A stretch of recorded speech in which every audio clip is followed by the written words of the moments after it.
이번에 예전에 칼럼으로 추석이란 무엇인가라는 글로 유명했던 김영민 교수가 쓴 한국이란 무엇인가라는 책을 읽는데요. 심청전에 대한 이렇게 글을 적으셨더라고요. 근데 글을 읽으면서도 저도 한 번도 이렇게 생각해 보지 않았다라는 생각이 들었습니다. 심청전만큼 지금 시대와 맞지 않은 글이 없다는 점이에요. 그죠? 아버지의 장애 때문에 어린 딸을 바다에 던진다. 이게 참 익숙하게 들어왔지만 한번 다시 생각해 보면 그러면 안 되지 않나 이런 생각이 들죠. 유교라는 체계, 국가 체계에서는 효가 중심이고 그 효를 이제 아버지에게 하는 것이 곧 국가에게 또 왕에게 하는 효의 체계여서 그 국가의 기틀을 효에 두었기에 이런 심청전 같은 이야기들이 전해졌겠죠.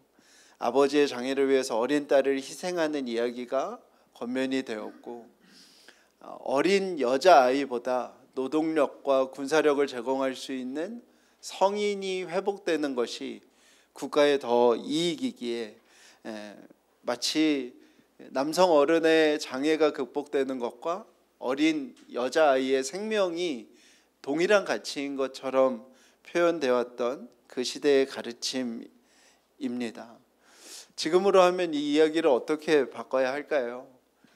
시각장애인을 가진 아버지를 둔 심청이가 이런저런 학업의 중단 위기 속에서 어른들의 도움과 지역사회와 국가의 장학제도들을 통해서 대학에 가고 유학도 가고 아주 훌륭한 장애 행정가가 되어서 아버지와 같은 시각장애인의 처우를 개선하고 아버지가 이동할 수 있는 그런 이동권들을 획기적으로 개선해서 올해의 인물 심청이 이래가지고 같이 사진 찍는 그런 모습으로 마무리가 되어야 하겠죠.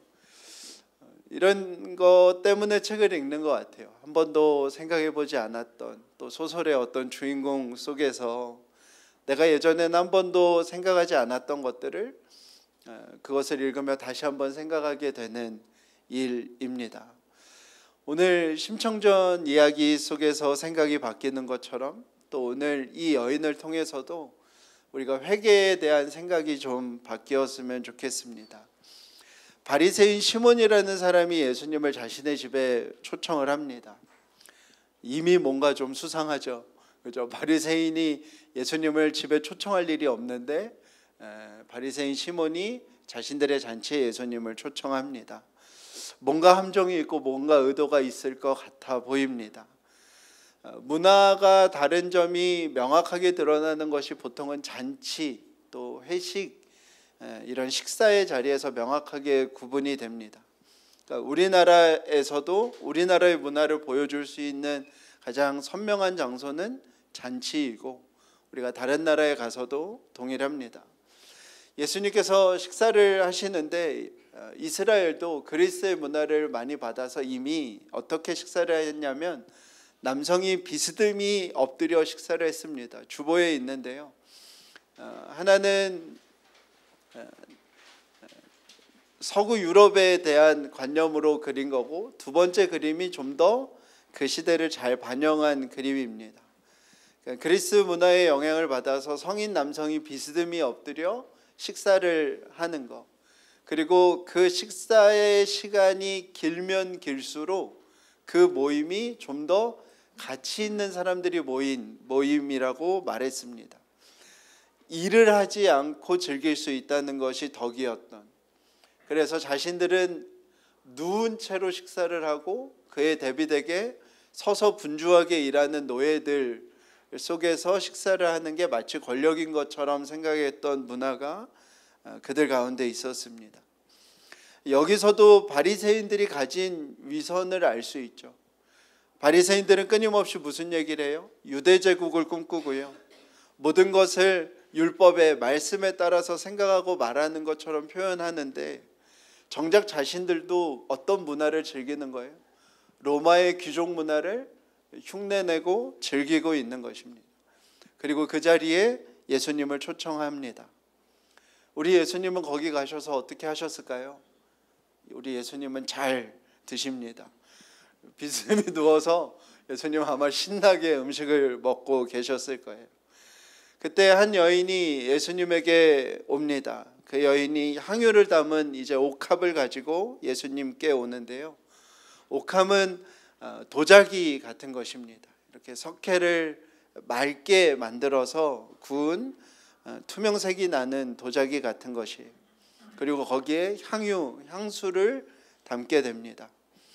우리 시대에도 향수는 값비싼 것이죠. 근데 이 시대는 향수, 향료, 염료 이런 것들은 매우 가치가 높은 물건들이었습니다. 특별히 여인들에게는 결혼할 때 가져가는 지참금, 자신의 미래를 준비하는 금액이었습니다. 이 여인은 울면서 예수님께 와서 눈물로 예수님의 발을 적시고 그 발에 입 맞추고 자신의 머리털로 향유를 붓고 머리카락으로 그 발을 닦는 장면입니다. 이 여인은 왜 울었을까? 성경을 보면 이 여인이 속상한 이유를 알 수 있습니다. 바로 예수님께서 그 자리에서 외면당하고 있었기 때문입니다. 바리새인들은 예수님을 불러 잔치에 초청을 했지만 예수님에게 어떤 존경의 표시도 하지 않았습니다. 유대인들은 잔치에 누군가를 초대했을 때 물을 내와서 종들이 그 발을 씻기게끔 하였습니다. 그것이 존중의 의미였고 주인이 초청한 사람 중에 가장 존경을 마다하지 않는 사람에게는 주인이 직접 가서 그 발에 발을 닦아 주었습니다. 그런데 예수님이 오셨을 때에는 누군가 발을 닦아주기는커녕 물조차 내어주지 않았습니다. 그리고 사람이 오면 그 사람을 품에 안고 볼을 비비며 입을 맞추며 인사했는데 누구도 예수님에게 인사하지 않았습니다. 그리고 발을 씻고 볼을 입 맞추고 환영의 의미로 머리카락에 올리브유를 발라주는데요. 시편에서도 23편에 주께서 내 머리에 기름을 부으셨다고 바르셨다고 하는 표현이 나오는데 주님이 우리를 환영하셨다는, 환대하셨다는 의미입니다. 그러니까 머리카락에 올리브유를 바른다는 것이 내가 그 사람을 환대한다는 표시를 행하는 것인데요. 예수님께서 바리새인의 초청으로 왔지만 누구도 예수님을 존중하지 않는, 마치 쟤 누가 초대했어 라고 예수님을 대하는 그런 모습이 그곳의 분위기였습니다. 우리도 이런 마음이 들 때 있죠. 예수님이 당하는 어떤 모멸과 예수님이 당하는 어떤 훼손을 견딜 수 없는 마음이 들 때가 우리에게 있지 않습니까? 이 여인이 딱 그 마음이었던 것이죠. 그래서 자신의 가장 값진 것으로 자신의 미래를 드려 예수님은 존중받으셔야 되는 분이고 환영받으셔야 되는 분임을 그 여인이 몸으로 순종하여 행합니다. 근데 이 여인이 올 때 바리새인들이 예수님에게 기대하는 어떤 기대가 오늘 본문에 나옵니다. 바리새인들이 어쩌면 예수님을 그 자리에 초청한 이유이기도 합니다. 바리새인들은 예수님을 어떤 메시아나 하나님 나라를 이루어 가시는 임금으로 고백하지 않습니다. 바리새인에게 예수님은 신기한 능력이 있는 분, 마술사 같은 사람이었습니다. 그리고 바리새인의 그 기대가 충족될 한 사람이 등장하는데 그게 누구냐면 바로 이 여인입니다. 이 여인을 바리새인들은 무엇이라고 불렀냐면 동네에서 죄를 지은 한 여자입니다.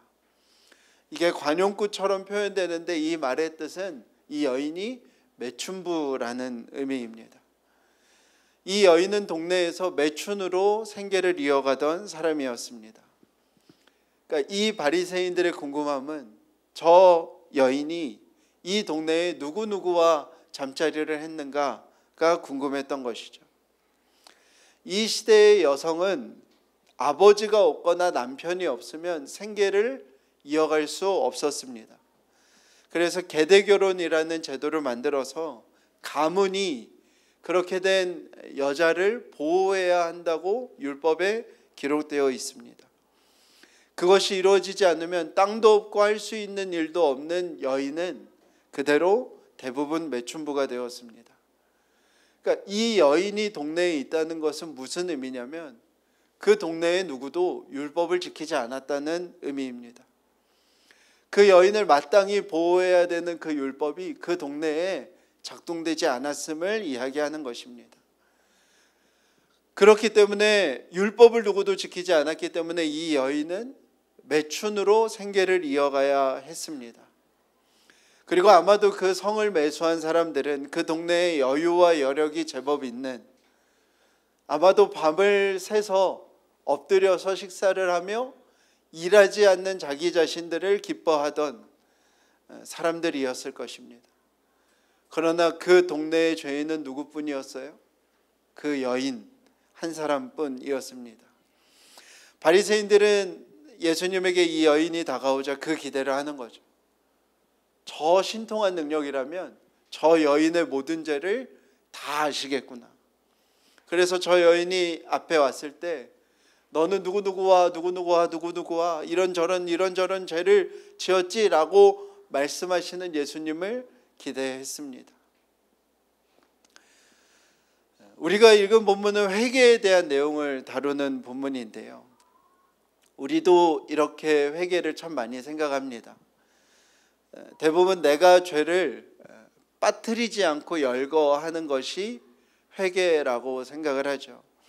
대표기도 때 자주 쓰는 표현이 알고도 지은 죄, 모르고도 지은 죄를 용서해 달라고 말을 합니다. 참 신기한 기도인데요. 왜 그렇게 기도하게 되었을까 생각해 보면 저는 그 역시 협박성 설교의 결과라고 생각합니다. 어떤 설교를 익숙하게 들어왔냐면 죄가 하나라도 있으면 여러분들 천국에 못 가요 라고 설교를 들으면 하나님 앞에 나아갈 때는 내가 죄가 하나라도 있으면 안 되기 때문에 내가 생각나는 모든 죄를 다 끄집어내서 회개를 하는데 생각이 안 나는 죄가 있을 수 있잖아요. 그렇기 때문에 모르고도 지은 죄를 용서해 달라고 우리가 기도하는 것이죠. 왜 이런 말들을 목사가 하게 될까 생각해 보면 저는 목사의 한계라고 생각을 합니다. 목사도 어쩔 수 없이 교회 내에서 권력의 위치에 있습니다. 그리고 권력을 가진 사람들은 누구나 다 동일한 욕망이 있는데요. 지식을 통제하고 정보를 독점하고 싶어 합니다. 유현준 교수가 공간의 미래에서 권력을 가진 사람들은 결국에 가장 높은 곳에 앉고 싶어 한다라고 얘기해요. 그리고 동일 공간의 사무실 속에서도 권력을 가진 사람은 그 권력을 가진 사람은 보이지 않는 곳에 자리를 차지하고 권력을 가진 사람은 모든 사람을 감시할 수 있는 곳에 자리를 차지한다고 얘기해요. 그 이유도 다른 것이 아닙니다. 권력자는 언제나 마음속에 정보를 독점하고 통제하고 싶은 욕구를 지닐 수밖에 없습니다. 미셸 푸코도 권력에 대해서 이야기할 때 비슷한 얘기를 하는데요. 은밀한 것을 혼자 아는 지식의 독점이 권력의 핵심이라고 얘기합니다. 목사도 권력과 자신을 구분해내지 못하면요, 죄의 문제를 가지고도 그 죄마저도 어떤 정보를 획득하는 수단으로 삼고 싶어하는 유혹이 있음을 알아야 합니다.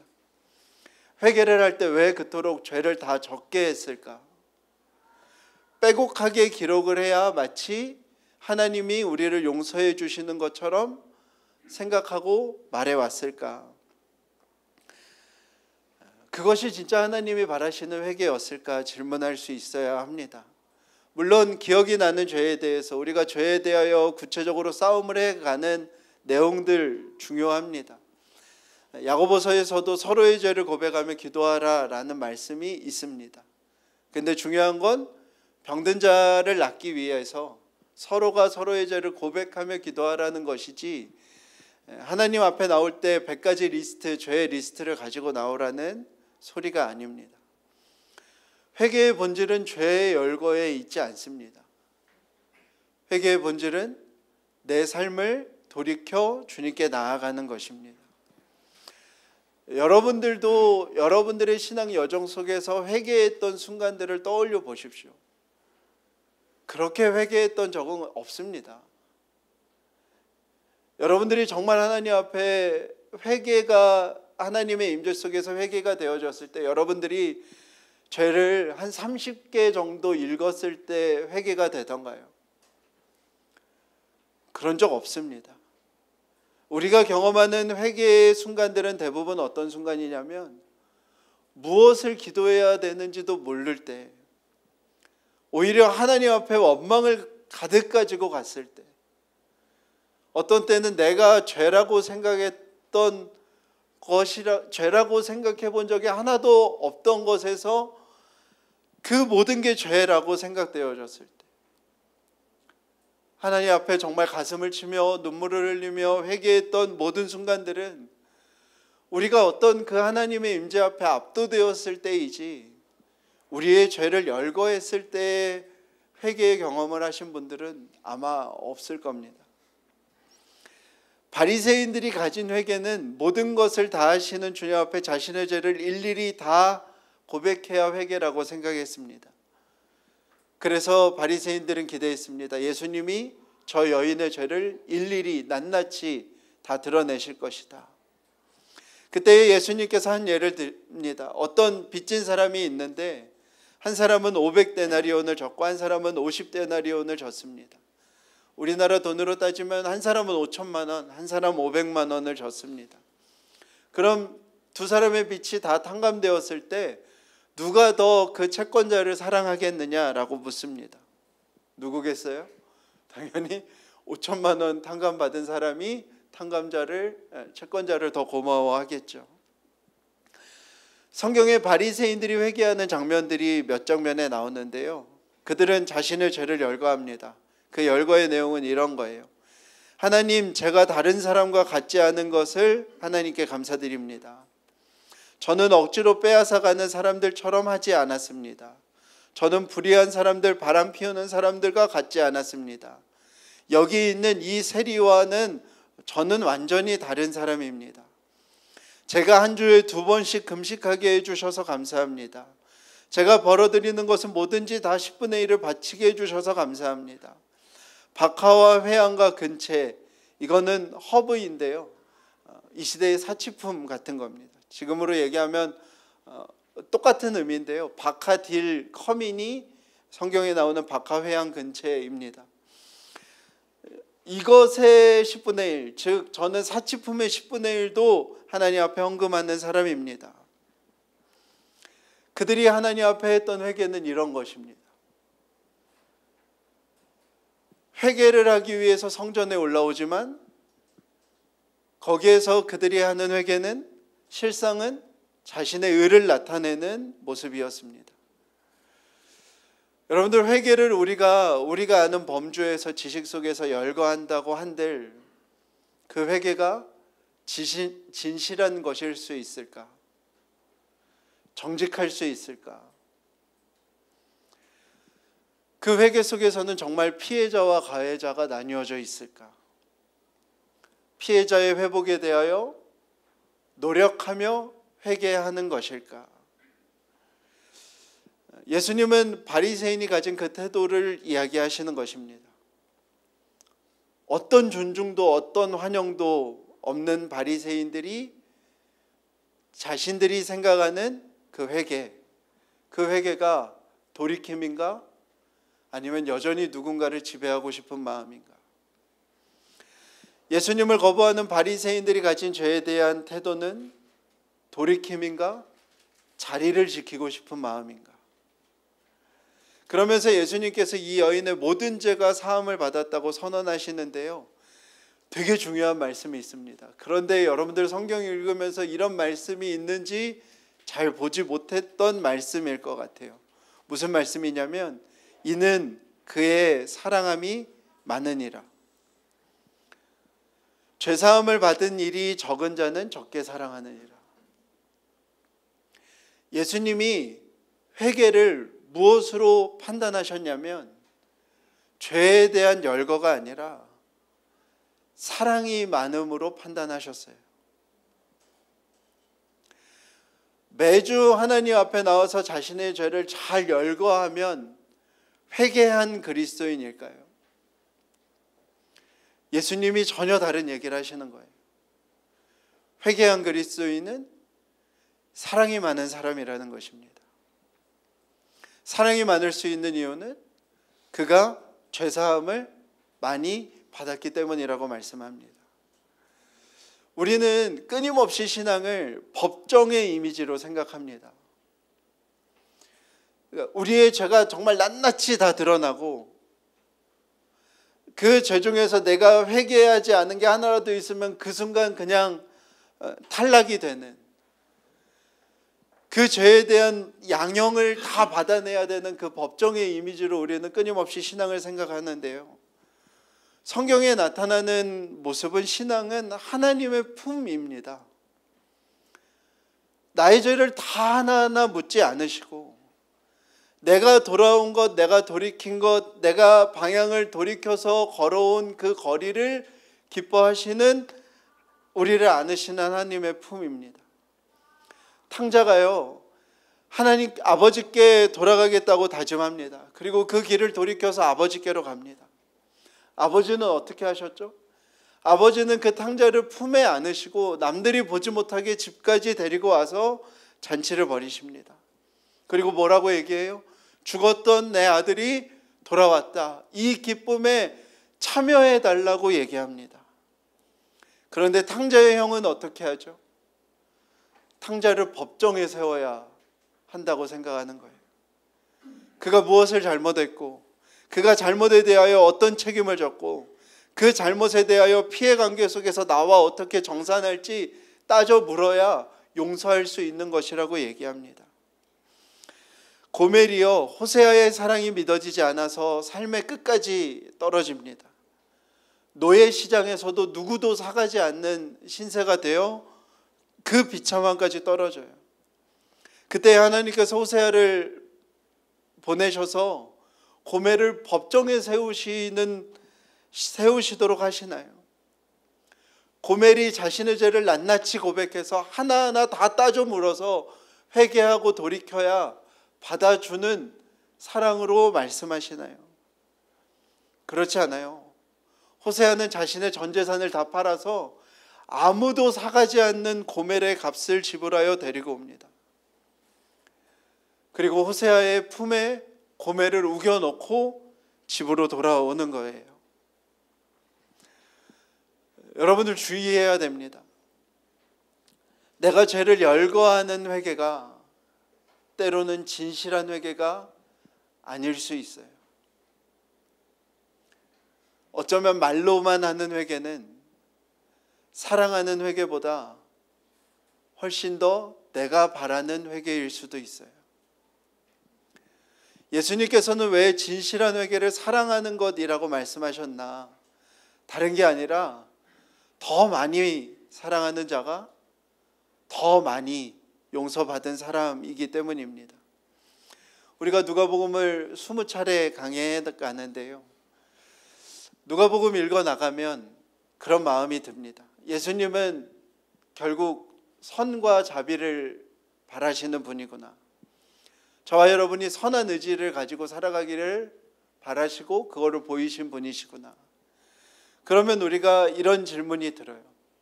다른 종교에서도 선과 자비를 강조하는데 우리는 무엇이 다를까? 애초에 인격이 훌륭해서 선과 자비를 잘 행하면서 살아가는 사람들도 수도 없이 많이 있잖아요. 그것과 우리는 무엇이 다른가? 선과 자비를 행하는 것이 우리의 구원의 결과라고 한다면 우리에게 주어진 구원은 도대체 무엇이 다른 것인가? 라는 질문이 듭니다. 여러분, 무엇이 다른 걸까요? 우리는 구원을 받은 자이기 때문에 선과 자비를 행하는 것입니다. 그리고 그 구원은 무엇이냐면 나의 절망으로부터 건짐을 받았다는 거예요. 즉 우리가 행하는 선과 자비는 무엇이냐면 우리가 겪은 우리의 절망으로부터 나오게 되는 선과 자비인 것입니다. 우리는 내가 비탄감을 받아서 사랑하는 사람이 되는 거예요. 우리가 더 나아서 사랑하는 것이 아니라 우리는 구원받았기 때문에 사랑하는 것이고요. 내가 더 고매하고 우아하고 수준이 높아서 선과 자비를 행하는 것이 아니라 나의 절망을 경험해서 엄청난 빛의 탕감을 받은 것이 내 안에 경험되어져서 그거에 대한 반응으로 선과 자비를 행하는 사람이 되는 것입니다. 대단한 수준에 도달해서가 아니라 우리는 완전히 파산하여서 선과 자비를 행하는 것입니다. 우리의 사랑은 내가 가진 사랑에 대하여 절망에 대한 값으로 사랑을 행하는 것이 구원받은 자가 행하는 선과 자비입니다. 우리 안에 있는 이 스스로 내가 하나님이 되고자 하는 죄는요, 성령이 우리를 조명하셔야, 깨닫게 하셔야 깨닫는 거예요. 그냥 나는 열심히 살아왔는데 내가 지나온 모든 자리가 다 상처뿐이고요. 그냥 나는 열심히 앞도 뒤도 돌아보지 않고 열심히 살아왔는데 내가 지나온 삶이 다 후회이고요. 그냥 나는 주어진 것들을 열심히 했을 뿐인데 그 모든 것들이 다 허무하게 사라지고 꺼져가는 그 모습들을 보는 것입니다. 내가 지나온 모든 삶이 다 아픔뿐이구나라는 것을 보게 되는 그때요, 그 스스로 하나님 된 죄로 인한 무서움이 나에게 경험되어지는 그 성령의 역사를 통해서 드러나는 것입니다. 그 죄가 가진 그 지배욕, 통제욕, 비교하고 우열과 서열을 만들어내고 나만 생각하게 하고 나의 배고픔만 배고픔인 것처럼 말하게 되고 나 외에는 어느 것도 보이지 않게 하려는 그 죄의 무서움이 드러나는 거예요. 사랑하는 여러분, 우리는 그 죄에서 구원받았다는 것을 믿고 말하는 신앙입니다. 우리 안에 더 이상 나로서는 안 된다는, 나라는 존재에 대한 깊은 절망을 경험하는 것, 그것이 자기 혐오가 아니라 성경은 그것을 무엇이라고 얘기하냐면 자유를 얻은 거라고 말하는 거예요. 그것이 자기 비하가 아니라 성경은 그것을 무엇이라고 말하면 무거운 짐을 벗은 것이라고 말씀하는 것입니다. 이 여인은 자신의 죄를 자신도 알았어요. 자신에 대하여 어쩔 수 없이 깊은 절망 속에 살아갈 수밖에 없었습니다. 그런데 이 여인에게 한 가지 믿음이 있었어요. 예수님을 높여드리고 예수님을 환영하면, 그 품에 있으면 내 모든 죄가, 내 모든 수치가 해결될 것이라는 믿음이 있었습니다. 그래서 자신의 가장 값진 것을 포기하여 자신의 절망의 깊이만큼 예수님 앞에 나아갔습니다. 예수님께서 그 여인의 죄를 사하여 주시고 그 믿음이 그를 구원하였다고 선언하여 주십니다. 우리가 이번 주에 스가랴를 묵상하는데요, 하나님의 마음이 참 이런 것이구나라는 것을 다시 한번 느낍니다. 처음에 어떻게 시작하냐면 내가 너희를 징계했지만 징계받는 너희를 보는 내가 너무 고통스러웠다고 말씀하세요. 그래서 예수님이 그들을 예루살렘으로 돌아오게 하십니다. 그러면서 계속 말씀하세요. 황폐하고 아무것도 없는 땅이지만 내가 성벽도 짓고 성전도 세울 것이다. 너희들을 안전하고 번성한 도시 예루살렘이 되게 하겠다. 너네들은 나의 눈동자다. 내가 너희를 혼내는 것보다 다른 나라들이 너희를 더 가혹하게 혼내는 것을 내가 도저히 못 보겠다라고 말씀하세요. 그러면서 계속해서 무엇을 반복해서 말씀하시는 거예요? 제발 돌아와라. 악한 행실과 악한 생각을 버리고 돌아오기만 해라 라고 말씀합니다. 대제사장 여호수아가 사탄의 미혹을 받습니다. 지저분한 옷을 입고 준비되지 않고 제사장답지 않은 모습으로 서 있는 여호수아를 사탄이 조롱합니다. 문제는 여호수아에게 들리는 그 말들이 여호수아에게 다 맞는 말이에요. 자기가 볼 때 제사장의 옷을 입지 못했고 자격도 없는 것 같고 준비되지도 않은 것 같아요. 사탄의 말이 미혹이 되는 이유는 다른 게 아니에요. 내가 동의되기 때문이에요. 그때 하나님께서 여호수아 대제사장에게 말씀하세요. 그 더러운 옷을 벗겨 아름다운 옷으로 갈아입히시는 분, 준비되지 못했다고 하는 여호수아에게 면류관을 씌우시는 분, 자격이 없다고 하는 이스라엘 백성 한가운데 성전으로 임재하신다고 약속하시는 분, 내가 여기 있다 하시는 분 다 누구냐면 하나님이십니다. 하나님은 그들을 부르실 때에도, 그들을 징계하실 때도, 징계받은 그들이 돌아오게 하셨을 때에도 하나님의 관심은 하나 외엔 없는 거예요. 누가 나의 품으로 돌아올 것인가? 성경의 인물 중에 누가 그랬나요? 누가 주님 앞에 내가 지은 죄는 1부터 100까지 무엇입니다라고 말하면서 회개한 사람이 누가 있나요? 그분에게 달려가 향유 옥합을 깨트리면 모든 게 바뀌는 거예요. 그분에게 달려가 주의 옷자락이라도 만지면 모든 게 바뀌는 거예요. 그분이 지나갈 때 다윗의 후손 예수여 나를 불쌍히 여겨 주시옵소서라고 외치면 모든 게 바뀌는 것입니다. 신앙은 다른 것에 있지 않아요. 내가 가진 이 스스로 하나님이 된 죄, 그것으로 인하여 우리가 얼마나 깊이 절망했는가, 그리고 그만큼 사랑하게 되는 것입니다. 예수님을 믿어서 경험하는 기적은 우리에게 있어서는 결국 한 가지예요. 우리 안에 사랑이 시작된다는 것입니다. 사랑하지 못하는 괴로움이 우리 안에 생긴다는 거예요. 여러분, 이 기적이요, 죽은 자가 일어나고요, 보지 못하던 자들이 보게 되고요, 걷지 못하던 자들이 다시 걷게 되는 일보다 더 큰 기적인 거예요. 왜요? 저와 여러분은 그럴 수 있는 사람이 아니고 그럴 가능성이 없던 존재들이기 때문입니다. 호세아 6장 1절에서 3절인데요. 우리 한번 주보에 있는데요. 같이 읽어보겠습니다.